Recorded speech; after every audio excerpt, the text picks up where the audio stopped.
안녕하세요. 내 마음의 한시 3주차 세 번째 한시 연주식격 다섯 번째 시인 가도의 두가의 정자에 묵다라는 시를 보도록 하겠습니다. 숙두가정이라고 되어 있죠. 제목으로 보면 숙두가정으로 되어 있습니다. 근데 이게 나중에 한 번 더 확인하겠습니다만은 이게 두자가 아니라 촌자일 가능성이 좀 있는 것 같아요. 그러니까는 이게 글자 그대로 여기 요 글자하고 요 글자하고 서로 살짝 유사한 부분이 있죠. 이게 아까 이게 그래서 이 촌가일 가능성이 좀 있는데 두씨 집안의 어떤 정자를 굳이 얘기할 건지 그건 잘 모르겠어요. 그래서 어쨌든 있는 대로 두가라고 일단 올려놓겠습니다. 자, 가도라고 하는 분은 당나라 시인입니다. 779년에서 뭐 얼마 살지는 못했는데요. 그래서 자는 낭선이라는 어떤 가랑선이라고 보통 불리거든요. 랑선이라고 하는 여기 제가 안 써놨네요. 보니까 자는 낭선이라고 그러는데요. 글자가 좀 어렵죠. 이건 그다음에 흔히 시의 노예다라고 시노라고도 불렀대요. 시노. 흔히 이제 맹교라는 시인이 있는데요. 맹교와 함께 더불어서 조금 여인 듯한 느낌, 풍성한 어떤 시보다는 좀 빡빡하고 조금 고뇌에 차고 좀 메마른 듯한 그 느낌을 주는 시를 많이 썼다라고 합니다. 갈석 산인으로 좌우를 했대요. 이것도 같이 써놔야겠네요. 제가 빼먹었는데.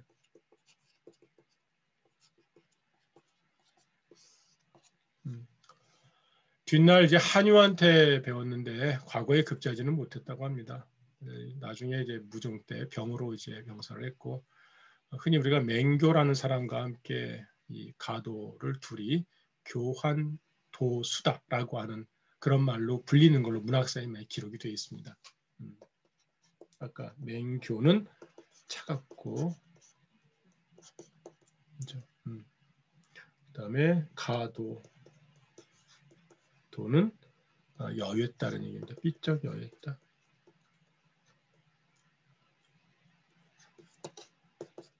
병자에다가 늙은이 숫자 쓰다가 이렇게 거든요. 병수. 맹교는 시가 좀 이렇게 차갑고 한미하다라는 거예요. 사실 한이라고 하는 글자하고 수라는 글자가 서로 어우러지거든요. 그러니까 사람으로 따지면은 좀 삐쩍 여유인 거죠. 이게 좀 풍성한 200 느낌이 어떤 뭐 호방하거나 이런 어떤 스타일은 아닌 겁니다. 가랑선이라고 불리고요. 자, 시를 보도록 하겠습니다. 가도의 그 시 가운데서 이 시도 마찬가지로 기련 평칙 대격입니다. 이것도 한번 나중에 살펴보도록 하겠습니다. 읽어볼게요. 상두 침시 개변석 정저 천통 축하지 숙객 불면 과반야 동문 산후 도래시 됐습니다. 상두 침시 개변석 정저 천통 축하지 숙객 불면 과반야 동문 산후 도래시 됐습니다. 상이라고 하는 글자는 이제 침상이라고 하는 뜻이죠. 침상입니다. 그죠? 침상마태, 침상머리 이런 얘기죠. 침상머리. 두라고 하는 것은 이렇게 침상이 있으면 침상맛 여기를 가리키죠. 베개입니다. 베개 침자. 이 시는 이것이란 뜻이 아니라 이퀄의 뜻을 가져요. 그러니까 이게 보면은 지금 현재 A는 B이다라고 해서 백화에서 현대 중국어에서 이러잖아요. A는 B이다. 여기에 해당하는 말이 요 C자 가지고 되는 건데 이게 그냥 나오는 말이 아니라 가장 그 시기적으로 조금 더 위로 올라가면 송나라 때 어록체 쭉 위로 올라가면 시나 문에서 이 C자가 A 이퀄에 해당하는 뭐뭐는 뭐뭐이다라고 하는 용례들이 좀 있는 거예요. 그래서 그냥 생겨난 글자들이 아닌 거죠. 개변석 시냇가의 돌아다니는 바위라 그랬습니다. 이렇게 시내가 이렇게 흘러가면 여기에 주변에 이렇게 바위들이 이렇게 밀려나, 이 가운데는 물이 흘러가고 이 바위들이 있잖아요. 가운데 바위도 있습니다만은 이렇게 바위들이 이렇게 밀려나 있는 거죠. 내 침상마태의 베개는 저 시냇가에 있는 돌덩어리요, 시냇가의 바윗돌이요. 나는 시냇가의 바윗돌을 가져다가 베개를 쓴다, 이런 건가요? 뭐 그렇게 볼 수도 있어요. 근데 그것보다는 나는 시냇가의 바윗돌을 베고 자네, 이런 말이겠죠. 그러니까 내가 살고 있는 곳이, 지금 내가 묵고 있는 곳이 얼마나 이 시냇가와 가까운가를 보여주는 거예요. 그러니까 이제 내가 베고 자는데 이게 꼭 여기 내 소리, 물소리가 들릴 수도 있는 거고, 꼭 내가 시냇가의 바위를 베고 자는 것 같은 느낌이 드는 거죠. 정말로 바윗돌을 베고 잘 수도 있고요. 바윗돌을 가져다 놓고 날 수 있어요. 하지만 내가 어디 두 가지 정자에 누웠는데, 정자는 보통 이렇게 위쪽에 있잖아요. 2층에 있잖아요, 정자가. 그렇죠? 정자에 누웠을 때 내가 누워 있는 곳 아래쪽으로 이제 흘러가는 그 물이 있을 것이고, 내가 이제 가만히 베고 있는 것이 실제로 내 손을 베고 있든 아니면 푹신한 다른 베개를 베고 있든, 이것을 갖다 이렇게 압축적으로 쫙 보면은 밑에 있는 돌을 내가 베고 있는 것 같은 느낌. 그리고 내 바로 밑으로 내가 물 위에 떠 있거나 물가 바로 옆에 있다는 느낌을 갖는 거죠. 그걸 이렇게 표현한 겁니다. 대단히 멋있죠. 침상, 베갯머리, 그러니까 침상머리에 침상맡에 베개는 바로 시냇가의 바위돌이요. 저는 여기서부터 위와 아래가 딱 중첩되는 그런 느낌을 싹 갖습니다. 이게 중첩, 이게 누각이고 내가 이게 바위가 물이 흘러간다. 이게 싹 오버랩 이렇게 딱 갖춰지면서 뭔가 쫙 연결되는 그런 지점들이 있죠. 상상이 되시죠? 우리가 창문이 있으면은 창문은 바깥에 이 눈 덮인 산이 있어요. 자, 우리 두보의 시 기억나시죠? 창암, 서령, 천추설 그랬잖아요. 창은 서쪽 서산에 천년 묵은 눈을 머금었다 그랬잖아요. 이거는 거리가 분명히 있을 거예요. 창 저 너머에 산이 있겠죠. 근데 이것이 문을 딱 여는 순간에, 창을 여는 순간에 그 산이 바로 앞에 탁 붙어 있는 거예요. 뭐 이런 상상으로 딱 있어야 됩니다. 정저천통 죽하지 이랬습니다. 정저천이에요, 그죠? 똑같아요, 그죠? 우물 밑에 있는 샘물은 죽하지, 대나무 아래 있는 연못과 통하네 그랬습니다.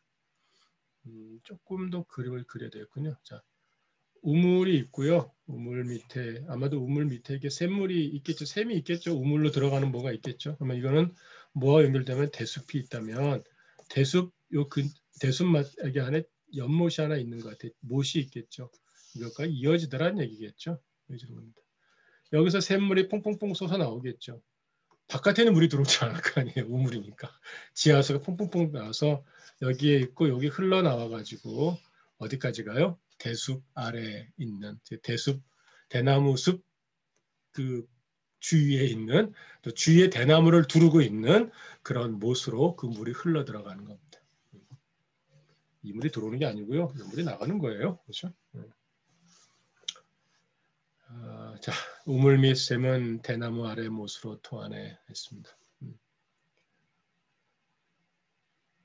숙객 불면 과반야. 숙객은 제가 자던 나그네라고 했는데요. 아까 여기 숙 있잖아요. 묵었다는 뜻입니다. 항상 시제와 시 속에는 서로 연관되는 어떤 부분들이 반드시 들어가 있길 마련이에요. 자던 나그네, 여기서 잠자던 나그네죠. 묵던 나그네도 괜찮습니다. 묵던. 제가 이게 숙자 때문에 넣는데 묵던도 괜찮아요. 묵이라 했으니까. 우리가 지금 묵고 있는 길소는 불면 잠 못 이루며 그랬습니다. 미면이 아니죠. 잠 못 자고 있습니다. 뭔 일인지 모르겠어요. 그 얘기는 다음에 나와요. 불면 잠 못 드나니 그러면서 과반야라. 반야를 지나고 있더라. 여기가 12시면 여기가 6시고 저녁이죠. 이렇게 해서 한밤이 되면 이렇게 해서 한밤중이라는 얘기죠. 반야라고 하는 것은 바로 12시경 우리가 자정이라고 부르는 때입니다. 자정. 자정. 자가 12시거든요. 그렇죠? 자정이고 또 삼경. 삼경은 11시에서 1시 사이란 말이에요. 그러니까는 또 한밤중 다 돼요. 심야할 때도 사실 이걸 중심으로 이제 시간을 생각하시면 됩니다. 그러니까 자던 나그네 잠 못 든 채 한밤중을 지나가는데, 그죠? 왜 밤중까지 잠을 못 잘까 이런 얘기죠. 동문산후 도래시라. 동문산후 도래시라. 독 홀로 외로이 홀로. 문 듣고 있다 그랬습니다. 듣는다 그랬어요. 산후 산비 산에 내리는 비입니다. 산에 내리는 거죠. 그리고 잎사귀가 나뭇잎 많을 때가 후두둑 하고서 이제 산비가 내릴 겁니다. 도래시 도는 이를 또 찾아올 레자죠. 도래하면은 찾아오는 혹은 내리는 게 좋습니다. 하라나 또는 내릴 강자를 쓰지 않고 도래라고 한 것도 재밌는 표현 같습니다. 사실은 비가 싹 몰아온다는 느낌도 있는 것 같아요. 비가 후두둑 내리는 것만이 아니라 갑자기 싹 하면서 비가 쫙 몰아가고 몰아오고 하는 이런 느낌. 이것도 사실 도래에 있는 것 같습니다. 도래시라네. 시라고 하는 말은 어느 때라네라고 번역을 한다면은 지금 내가 홀로 듣고 있지요 라고 하는 겁니다. 자, 들을 문자는 내가 의식적으로 듣는 건 아니에요. 들리니까 내가 듣는 건데 애써 듣는 건 아닙니다. 하지만 거기에 지금 나 자신을 탁 맡겨버린 거죠. 듣고 싶으면 어떻게 돼요? 애써 들으면서 뭔가 의식, 의지, 또 욕망 이런 데 개입이 되겠죠. 조금만 더 들어볼까 뭐 이런 거예요. 그런데 이게 아니에요. 그냥 탁 풀어놓은 거죠. 그래서 문이라고 할 때는 내가 의식하지 않았다라는 정도만 떠나가지고 더 넘어서서 특별히 거기에 마음을 두지 않은 채 내 감각, 특히 청각을 갖다가 열어놨다라는 뜻도 가지고 있어요. 들리건 말건 상관없이 들려오는 소리를 내가 잘 받아 듣는다. 이런 뜻으로 이해하시면 될 것 같아요. 그러고 나니까는 우리가 앞에서 봤던 와간이라는 거 있었잖아요. 그 계음 당시에서. 와간, 누워서 바라보내라고 그랬잖아요. 의식적으로 살펴본다는 게 아니라 그냥 완성하는 거라고 그랬잖아요. 그래서 간자를 굳이 주석에서 거성이다라고 해놓은 것도 이유가 있다 말씀드렸었습니다. 그래도 홀로 듣고 있는 때라네. 산비 찾아오는 소리를 듣고 있는 때라네. 지금 이 순간. 언제? 한밤중을 지나는 이 순간이 바로 이 포인트. 그러니까 여기에는 이 시자를 가지고서 순간 잠깐만요.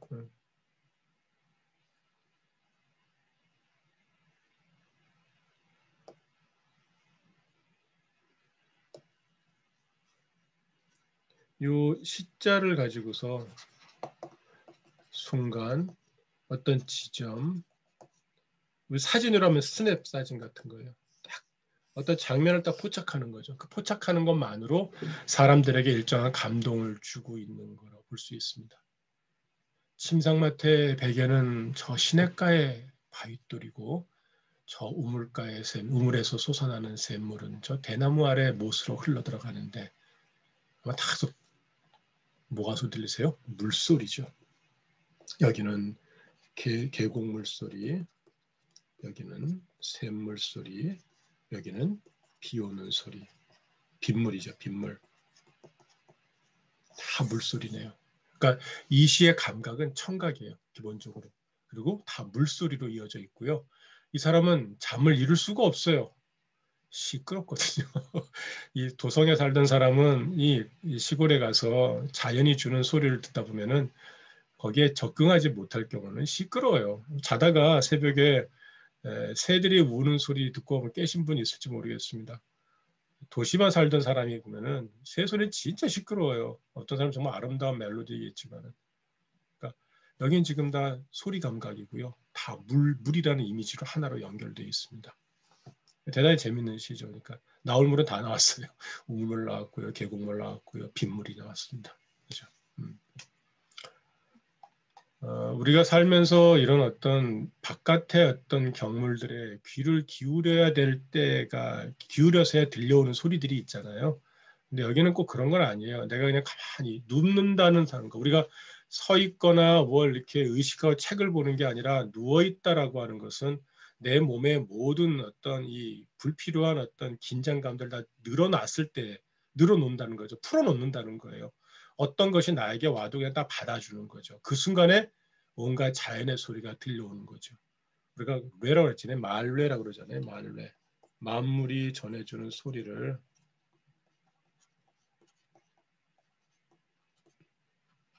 장자에 보면 소리가 나오거든요. 하늘이 주는 소리는 천례, 땅이 주는 소리는 지뢰라고 했거든요. 여기는 지금 굳이 본다면은 말이 될지 모르겠지만 수레라고 될 수 있겠죠. 그죠? 모든 물들이 내는 소리들을 들으면서 이분은 잠을 못 자고 있습니다. 그러니까 1, 2구가 배경이 되고 3, 4구에서 본인의 이야기를 하고 있지만 결국엔 다 여기도 물, 여기도 물. 이분이 밤새 잠을 못 자는 이유는 다 물소리 때문이에요. 물소리가 들려요. 그만큼 주인은 고요하다는 걸 알려주는 거죠. 산새 소리가 크다라고 하는 것은 달리 말하면 뭐다? 산이 아주 고요하기 때문에 가능한 것처럼 산에서 나는 물소리가 다 들린다라는 건 뭐다? 이 산이 아주 고요하다라는 거죠. 지금 자기가 묵고 있는 이 정자가 대단히 고요한 상태에 놓여져 있다라는 것을 잘 보여준다고 볼 수 있습니다. 자, 이 시도 기련, 평측, 객격이라고 말씀드렸잖아요. 한번 보도록 하겠습니다. 이것도 표시를 해드리면 됐습니다. 제가 이게 준비하면서 보니까는 상두의 상자는 이성이고요. 얘는 두는 이성이고 침은 삼성이고 시는 사성이고 개는 일성이고 변은 일성이고 석은 이성입니다. 그럼 어떻게 되죠? 일성과 이성은 평성이고 나머지 측성이라고 했잖아요. 이거는 평, 요것도 평. 요거 보통 그러니까 동글뱅이로 붙어요. 동글 평성, 평성, 측성, 측성, 평성, 평성, 평성이에요. 그죠? 평평, 측측, 평평평이에요. 자, 그러면 우리는 예상되는 것은 그 다음에는 측측, 평평, 측측, 측 이래 될 것 같잖아요. 자, 그래서 살펴보니까 정저, 천통, 주까지는 어떻게 되냐면은 얘는 삼성, 그 다음에 저는 삼성, 천은 이성, 통은 일성, 죽은 이성, 하는 사성, 지는 이성입니다. 자, 요거를 맞춰서 보면 삼성은 측성이죠. 그러니까 여기는 여기다 붙는 게 측성, 그다음에 삼성 측성, 이성 일성은 평성, 그죠? 이성은 평성이 되고, 그렇죠? 이성은 평성이 되고, 그다음에 여기 사성은 측성이 되고요. 그다음에 지는 평성이 됩니다.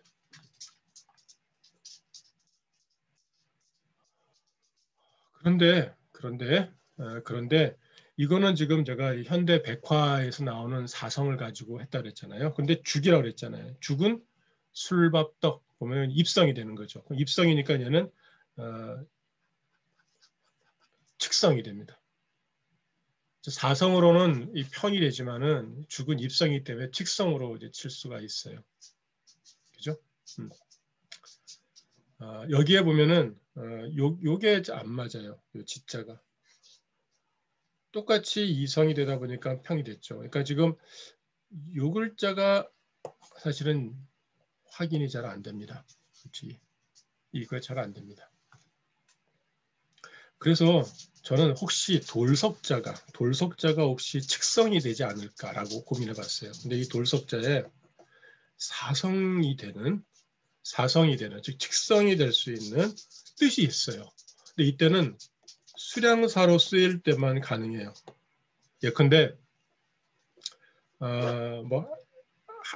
이 쌀 한 섬, 두 섬 할 때 그때는 석이 되거든요. 의미상으로 보면 얘는 사성이 될 수는 없어요. 측성이 될 수는 없는 거죠.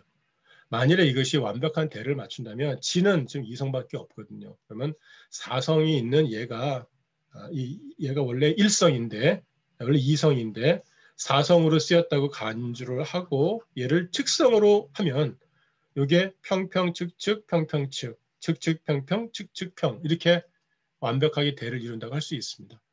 이렇게 뜻은 안 맞는데 운을 맞추기 위해서 평칙의 요거를 조절하는 것을 협운이라고 해요. 협운.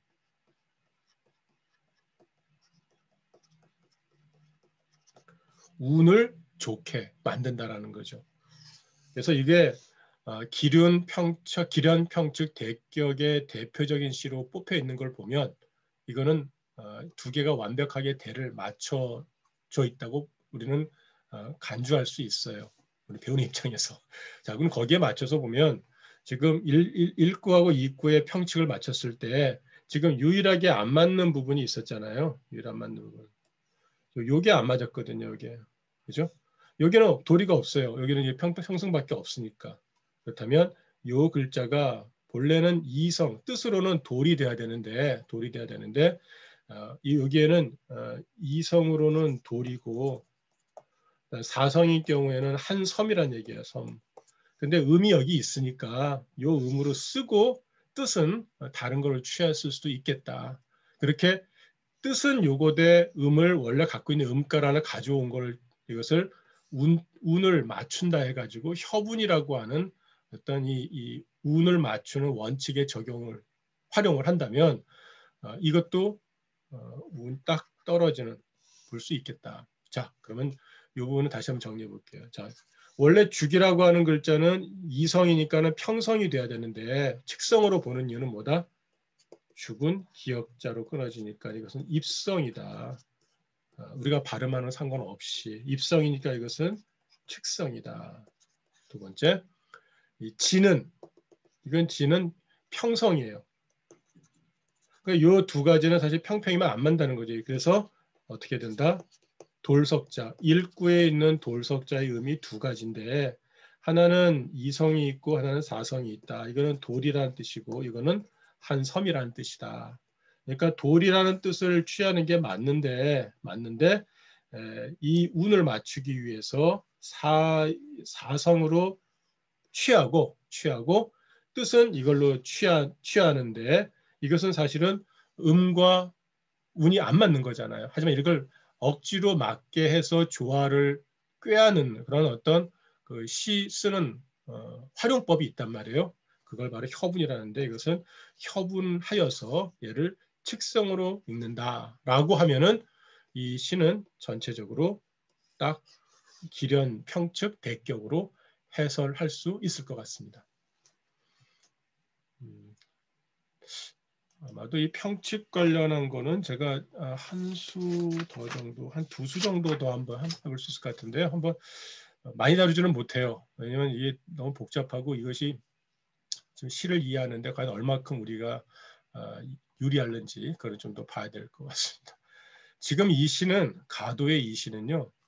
왜 유명해지냐면은 주희 때문에 유명해집니다. 주희 때문에. 주희가 평가하면서 야흥이라고 그랬습니다. 야흥. 우리가 야라고 하는 것은 도시가 아닌 들판 또는 시골에서 살 때의 어떤 흥취를 정말 잘 표현했다는 거죠. 우리는 아까 물소리만 얘기를 했잖아요. 이런 어떤 이 세상과 약간 동떨어졌던 어떤 느낌, 고요한 어떤 상황, 여기에서 들려오는 자연의 목소리들을 들을 수 있는 것. 이게 야흥이라는 거예요. 우리가 들판에 왜 나가요? 들판 나가서 고기 먹으러 나가는 건 아니잖아요. 들판에 있는 자연물들을 보러 나가는 거잖아요. 꼭 구경 가는 이유는 뭐죠? 꽃이 피어나는 모습을 보면서 봄의 기운을 느끼러 가는 거죠. 그래서 우리가 도시에서 먹는 것처럼 똑같이 먹으러 가는 건 아니거든요. 그걸 잘 생각하셔야 돼요. 우리가 그 도시에서 보면 되죠. 왜 양을 즐기는가? 자연이 주는 목소리, 제가 아까 수레라고 그랬습니다만은 자연이 주는 철뢰, 지뢰, 말뢰를 느끼기 위해서 우리를 가는 거죠. 주희는 이것을 큰 글씨로 돌에 새겨가지고 두었대요. 그래서 세상에 이것이 알려졌다라고 얘기를 합니다. 어쨌든 잠을 이루지 못한 채로 비가 내리는 소리를 들으면서 가만히 세상을 고요히 응시하는 것, 그 순간을 갖다가 포착하고 있는 겁니다. 사실 이 시에서 제일 재밌는 거는 독도 재밌지만 시자가 제일 재밌어요. 아까 말씀드린 대로 어떤 화면을 탁 잡았거든요. 여러분이 볼 때 우리가 사진사들이 그러잖아요. 사진사들이 가장 자기가 그려내고 싶거나 표현하고 싶은 어떤 순간을 딱 잡아가지고 표현해내잖아요. 그게 되게 중요하죠. 그렇죠? 중요합니다. 시를 같이 읽고 마무리를 짓도록 하겠습니다.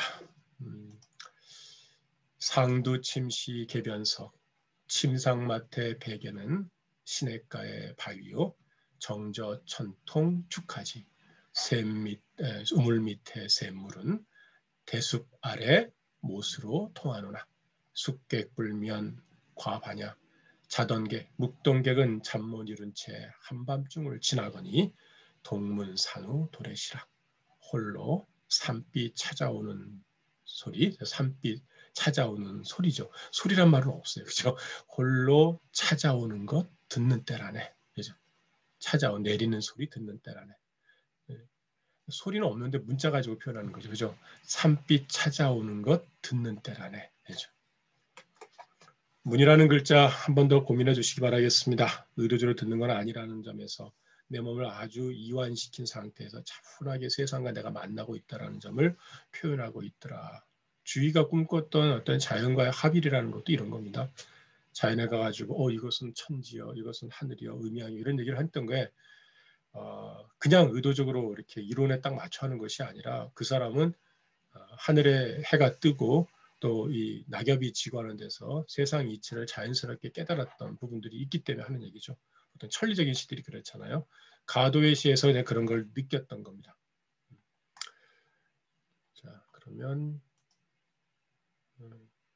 여기에서 인사를 드려야 되겠습니다. 고생하셨습니다.